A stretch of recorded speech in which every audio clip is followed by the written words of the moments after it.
Hola a todos, soy Rubén Ulloa. Os voy a hablar del Motorola Moto G9 Play. No sé si se llama ya Motorola Moto, pero bueno, es el G9 Play de Motorola. Lo cierto es que es un dispositivo bastante económico. Salió al mercado con 199 euros. En la página oficial del fabricante lo podemos encontrar a 149, pero en muchas tiendas ya lo podemos encontrar sobre unos 130 euros más o menos. Con lo cual lo sitúa en uno de los precios más económicos de los últimos dispositivos que hemos probado. Similar a algunos Realme C, similar al Poco M3, similar a algún Alcatel como el 3L, por ejemplo. Un precio realmente muy contenido, y en este caso os voy a hablar del apartado de cámaras, y en estos precios las cámaras suelen ser bastante limitadas. Así que viendo un poco lo que tenemos en este Motorola, lo primero vamos a empezar por la cámara principal. Tenemos una cámara principal de 48 megapíxeles, f1.7, con un tamaño de 0,8 micras. Es un sensor que creo que he visto en más dispositivos, porque lo cierto es que me imagino que será el mismo sensor que tienen estos Alcatel, que tiene este Poco, que son todos firmados por el mismo fabricante, pero no lo he encontrado en ningún sitio. Y es un sensor que tengo la misma sensación siempre, es un sensor que tiene un rango dinámico justito, que tiene problemas con las altas luces y que en general no tiene un excesivo nivel de detalle. A ver, está claro que estamos delante de un dispositivo que cuesta 130 euros y esto hay que tenerlo claro y hay que poner esto en contexto. En general, las fotografías les falta eso, un poquito de rango dinámico, les falta quizás a veces un poco de detalle con la cámara principal. A veces el procesado intenta solucionarlo, algunas fotografías lo soluciona mejor, otras lo soluciona peor, pero en general creo que el problema más grave es el tema de controlar las altas luces. Y para esto tenemos un poco dos soluciones. Os las cuento un poco después en el apartado del procesado, pero bueno, en general la cámara, como veis, es solvente para la mayor parte de situaciones sencillas que nos podemos encontrar en nuestro día a día, pero en cuanto baja un poco la luz, en cuanto hay una situación un poco complicada, lo cierto es que se nota que quizás le falta algo. Los colores también a veces son un poco inconsistentes, pero ya hablaremos también un poco más de eso en el procesado. Y las otras cámaras, como siempre hacemos los análisis, tenemos una cámara delantera de 8 megapíxeles, es correcta, lo cierto es que también le pasa un poco igual, ¿no? En el momento en que la situación es un poco complicada, sufre un poco. Tiene dos cosas positivas, una es que tenemos el modo retrato en ella, que no todos los fabricantes lo permiten en estos precios, algunos pues a lo mejor no lo hacen del todo bien o tal, aquí está más o menos correcto ese modo de desenfoque. Y también por otro lado tenemos modo noche, que sí que es mucho menos habitual y que bueno, en alguna situación un poquito complicada pues dará un pequeño paso, mejorará un poquito la nitidez. No es nada exagerado, pero sí que es cierto que en general en alguna situación se puede ver un poco mejor. Y después en la zona trasera tenemos otras dos cámaras más, la típica cámara de profundidad de 2 megapíxeles que nos ayuda a hacer un recorte un poco mejor. No me ha apasionado, sí que hay algo que me gusta y es que no tiene muchísimo efecto de desenfoque, no tiene muchísimo ese efecto que tiene algunos dispositivos de gama baja de como un desenfoque que está puesto ahí demasiado pasado de vueltas con el Photoshop, pero sí que tengo que reconocer que bueno, el recorte en alguna situación podría ser un poco mejor. Si la situación tiene mucho contraste, mejor que mejor. Tenemos algunos efectos con este modo, os estoy poniendo un par de ejemplos por encima para que lo veáis. Ya veis, es curioso porque el efecto lo hace bien, sin embargo el recorte quizás lo podría haber hecho un poco mejor. Entonces parece casi más un tema de entendimiento de escena que de limitación de recorte por hardware. Bueno, es un extra, siempre lo digo, a mí esta cámara me sobra porque la cámara delantera lo hace sin ella, pero bueno, los fabricantes están un poco empeñados en ponerla para que esto aquí se vea como que tiene muchas cámaras y en realidad la única útil de verdad sea la principal. Y después por otro lado tenemos una cámara macro de 2 megapíxeles, bastante justita, como siempre pasa con las cámaras macro de 2 megapíxeles. En el momento en el que baja un poco la luz, en el momento en el que la luz no es perfecta, lo cierto es que sufre bastante y tiene un rango de enfoque perfecto muy corto. En el momento en el que te pasas un poco, lo cierto es que la fotografía se pierde por completo y además es un margen muy estrecho. Te diría que incluso más estrecho que en otros dispositivos. Hablando de vídeo, tenemos vídeo Full HD a 60 fotogramas por segundo, la calidad es justita, no vamos a tener nada extraordinario, tenemos un vídeo macro que bueno, para alguna cosa puede estar bien y aquí van unos ejemplos.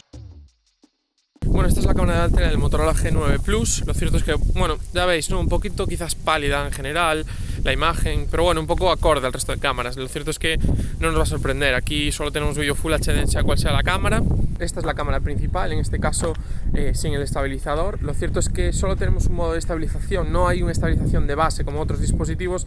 Solo podemos activar el modo de estabilización en la aplicación, hay un lateral, cámara gran angular con el estabilizador. Estoy separando un poco más la mano, por eso igual la imagen se ve más parecida. Hace bastante recorte, la verdad, para conseguir ese efecto de estabilización.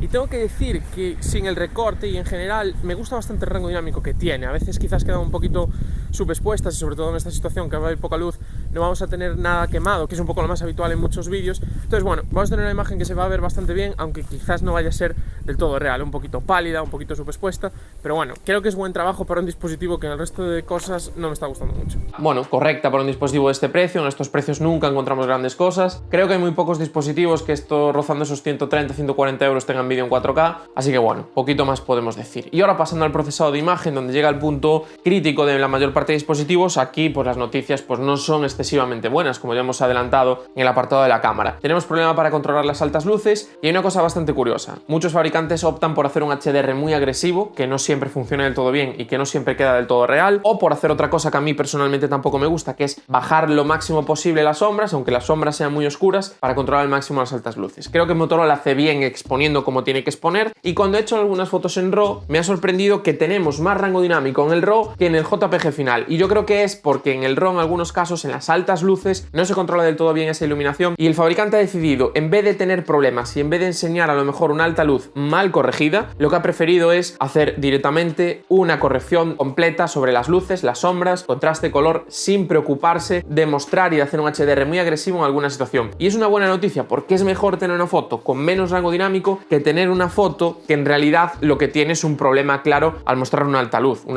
que está quemada, una alta luz que en vez de verse de un color normal, por ejemplo, en una situación en la que hay nubes que se ve gris, en algunos fabricantes al bajar tanto esas luces y tener un pequeño problema al controlarlos, vemos artefactos rosas, vemos artefactos verdes, por un poco la lectura del patrón Bayer. Aquí el fabricante no ha decidido eso y ha decidido que si no es capaz de controlar bien la alta luz, prefiere que sea blanco en vez de bajarnos unos tonos y que queden cosas raras. Y tengo que decir que creo que es una decisión sabia, creo que está bien por parte de Motorola. Es mejor, cuando no se puede hacer algo, es mejor no intentar hacerlo, porque para intentar hacerlo mal y que quede peor, creo que es peor solución. Así que en ese lado, muy bien. Y otra de las buenas noticias que tenemos es que tenemos un modo noche correcto, sobre todo en cualquier situación. Cuando tenemos muy poca luz, el modo noche ayuda a mejorar un poquito esa iluminación, porque el dispositivo con poca luz, lo cierto es que es bastante flojo, y sobre todo cuando tenemos una situación, pues por ejemplo un atardecer, un amanecer, una situación de bastante contraste, donde las sombras sean bastante bajas, lo que nos hace es controlar mucho mejor las altas luces. Ahí sí que tenemos la opción de hacer un HDR mucho más agresivo y ganamos bastante detalle en las altas luces, y también ganamos un poco de nitidez y mejoramos un poco los colores, con lo cual el modo noche es muy recomendado en este dispositivo. Y tengo que decir que sin ser nada extraordinario, ha sido una buena noticia un terminal que de base, como estáis viendo, en general no me está apasionando lo que es el apartado de foto. A ver, es un dispositivo de 130 euros, no hay grandes diferencias con otros de sus rivales, pero sí que es cierto que creo que hay dispositivos mejores en ese sentido. Y el último punto al hablar del procesado es un poco también hablar de los colores. Lo cierto es que en general tenemos unos colores un poco pálidos, ¿vale? No es nada malo, de hecho es algo habitual bastante siempre en el caso de Motorola, y por lo general pues creo que es más o menos una buena decisión. Lo que es raro es que quizás algunos colores los controla un poco más que otros, ¿no? Por ejemplo, es raro ver un cielo extremadamente azul, pero no es raro ver una hierba extremadamente verde. Potencia algunos colores, pero otros no. En algunos casos, por ejemplo, en el vídeo también tenemos ese extra a lo mejor en algunos colores. Por ejemplo, mi chaqueta roja se veía a veces muy saturada. En otros casos, pues cuando es una foto de una hierba y un cielo, la hierba tiene mucho color y el cielo quizás está mucho más controlado. Bueno, son esos pequeños detalles que lo cierto es que sorprenden y que creo que más o menos he intentado controlar un poco los colores, y creo que a lo mejor en algunos tonos se le ha ido un poco. Bueno, en general tenemos que decir que prefiero unos colores quizás un poco más apagados, un poco más reales, como es el caso de este Motorola, yo personalmente, pero entiendo que para muchos usuarios que al final quieren hacer las fotos para subirlas a redes sociales, para compartirlas, esas fotos que visualmente son más atractivas, que te llaman más al ojo, suelen gustar más. Y esto es un smartphone y no hablamos de fidelidad de color, hablamos de gustos muchas veces. Entonces, a mí personalmente me gustan las fotografías poco saturadas, pero sí que es cierto que cuando veo una foto hecha con un smartphone que tiene mucha saturación, visualmente me gusta más a pararme a verla, me gusta más para darle a me gusta en redes sociales, o me gusta más para compartirla con un amigo por WhatsApp. Entonces, bueno, ahí tenemos un poco esos dos mundos enfrentados, ¿no? La realidad y lo llamativo, ¿no? En este caso, Motorola ha optado por la realidad. Creo que no es mala decisión, sobre todo teniendo en cuenta que a lo mejor lo llamativo no le podía quedar de todo bien con un sensor tan limitado. Le pasa a otros fabricantes que a veces cuando buscan esas cosas locas de saturación, pues vemos colores que no son reales. Por ejemplo, estoy pensando en algunas fotos que hice con un dispositivo de un precio parecido hace unas cuantas semanas, que una carretera que debería ser gris se veía azul, ¿no? Porque al buscar subir tanto la saturación y estar la foto un poco fría, las cosas que son blancas o grises se veían azules, ¿no? Entonces, bueno, en este caso Motorola ha decidido controlar un poco más, es un poco decisión de fabricante, y yo ahí tampoco me voy a meter, ¿no? Cada uno decide un poco cómo lo quiere hacer. Creo que los colores están más o menos correctos, lo que pasa es que un poquito menos saturados de lo que deberían, pero en general bastante bien. Y ya hablando de lo último, la aplicación, Motorola siempre ha tenido aplicaciones muy simples. Aquí tenemos una aplicación que ha dado un paso más, evidentemente desde aquellas primeras aplicaciones de los Moto G ha cambiado mucho, y lo cierto es que tiene una cosa que me gusta bastante. Tenemos dos modos principales, foto y vídeo, y tenemos un menú. Si nosotros seleccionamos alguna de esas fotos de menú, ya sea modo noche, ya sea retrato, ya sea macro, mientras no cerremos la aplicación, ese modo nos queda con esos dos modos, con lo cual tendríamos tres modos principales. Y está muy bien porque si hay poca luz y estás haciendo fotos normales o vídeos, o puedes pasar de vídeo a modo noche sin tener que ir al menú, o si estás haciendo fotos macro y fotos normales, pues puedes hacer foto macro normal sin tener que ir al menú. En ese sentido bastante bien, podemos seleccionar el HDR, tenemos foto en RAW, tenemos foto en manual, bueno, bastantes cosas. Lo cierto es que en ese sentido creo que también bastantes funciones, tema de color selectivo, videocámara lenta, videocámara rápida, bastantes cosas en ese sentido creo que está bastante bien. Y hablando ya de las conclusiones, en el vídeo me ha quedado más largo de lo que quería porque he hablado de más cosas que solamente este dispositivo, la verdad. Tengo que decir que, bueno, es un dispositivo que por este precio